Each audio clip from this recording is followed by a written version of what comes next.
Hey everybody, you are tuned in right now to thelatest.com. I am your host, Simply Hanif. That's Misha, your girl. And today I'm excited because I have Danny and Matthew with Danny'sWine.com. And we're going to be talking about holiday wines. And I'm excited about that because you want to know what to pair your turkey with or your ham with or whatever it is that you are having for Thanksgiving or Christmas. So with no further ado, let's go ahead and dig into this. Hey. Diving into like what you just mentioned is what to pair with it, and also importantly, what not to pair with it. So, so as she mentioned, Danny'sWine.com, we do a lot of private events, private wine education, and so forth. We like to bring different themes every month, and our theme for the holidays is usually perfect wine for turkey time, which, as most of us know, Thanksgiving courses fall into December always. You know, it's like, what do we have for our Christmas dinner? Right. Turkey again, or honeyed ham. So these wines that we brought, they're just general wines, and we're going to talk about varietals and stuff like that you can buy pretty much anywhere. If you wanted to, you can buy them from Danny'sWine.com as well. But there's a couple important things to understand about the holidays and some unique things. So starting with the whites, or starting with holidays in general, when I always talk about Thanksgiving, for me that's one of the most aromatic dishes ever. Right. Everyone's sitting around and the turkey's cooking, and all of a sudden you smell that aroma, right? And we got to think about wine as an aromatic entity too. So when you sit down in a restaurant, we have wine and we're smelling it, that tells our brain to taste certain things. So if I've got these huge aromatics of stuffing and rosemary and thyme and cranberry sauce clogging my nose, and I'm trying to smell a wine, or if someone's got too much perfume on or something like that, it's going to change my perception of what I'm tasting. Oh, okay. So the first wines that I'm showing right here are, let's kind of go with this one first. This is a Gewürztraminer. Gewürztraminer is a fun one to say, right? It's a mouthful. Gewürztraminer. Its history is basically from the Alps and French and German, so it kind of has some translation stuff there. Okay. Right? But it's so hard. You know what I think the big problem with this wine is it's so hard to say. People are afraid of it.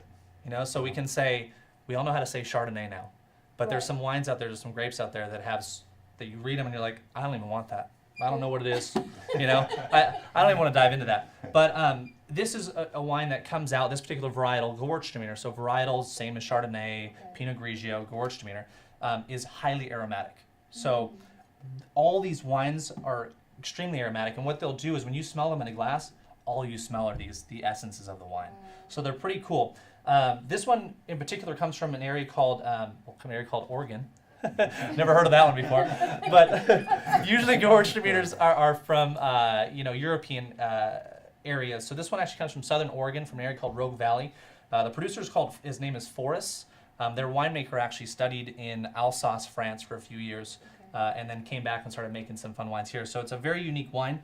One cool thing I always like to bring up with this particular wine, when we see just wines in general with this shape, okay, Riesling, Pinot Grigio, Pinot Blanc, you might see these shapes, and usually the first thing I think of is that to me, it's going to be sweet, okay? And Okay. And normally Gewürztraminers can be sweet. So I want to teach you guys something of how to find dry wines or sweet wines based on what you like, because you like sweet. I do. I might not. So Right. Here's a little quick tip of how to search for a sweet or non-sweet wine. So think of a white wine having a maximum potential alcohol, 12%. Okay, so what that means is if I have a certain amount of sugar and a certain amount of alcohol, if I ferment all of the sugar off, I'm left with this amount of alcohol. So if you look at this bottle and I look at the back, and Danny said to me that the maximum potential alcohol of a white wine is around 12%. If the sugar says 9%, that means I'm left with 3% sugar left over. Yes. Okay? Yes. This one happens to be 14% alcohol, which means it's extremely dry. So if you're at a store looking for a dry or sweet wine, look at the back of the bottle, and if it's 8 or 9, it's going to be sweet. If it's or 6, Moscato, we had a little side conversation about Moscato. Yes, Moscato, honey. Those are 6%, and those are very sweet. Very so sweet, right. kind of a fun little thing there for you. The other one, this is one of my favorite varietals. The grape is called Torrontés. It is pretty much the native grape of Argentina. Nowhere really else in the world makes this particular style, but they're fantastic. Another extremely aromatic grape. Coolest thing about this particular brand I have here is Colomé, founded in 1831. First established winery in California is 1861. Okay, they've been doing it for a while, and also they plant these things at 11,000 foot of elevation. Now I have a question for you. So for the audience that don't know what aromatic means, Yeah. because they're like, I don't know what he's talking about. For those that don't, explain that, because I think that's very important as well. And you said it more than once, and so Yeah, we want to make yeah. sure that for those that may not drink wine or want to get into the wine and start, you know, like I want to try that. I want to try that for this holiday that's come for Christmas. Sure. What does that mean?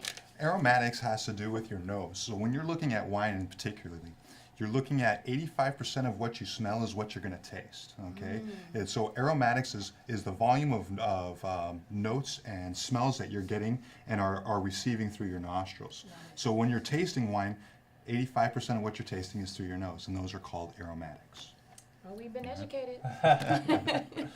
So, yeah, and that's perfect. Yeah, well, that was good. That's good. That's awesome. And yeah, just to add on a little bit, a bit on that is other things you taste. So, One go second. ahead. We'll be right back, everybody.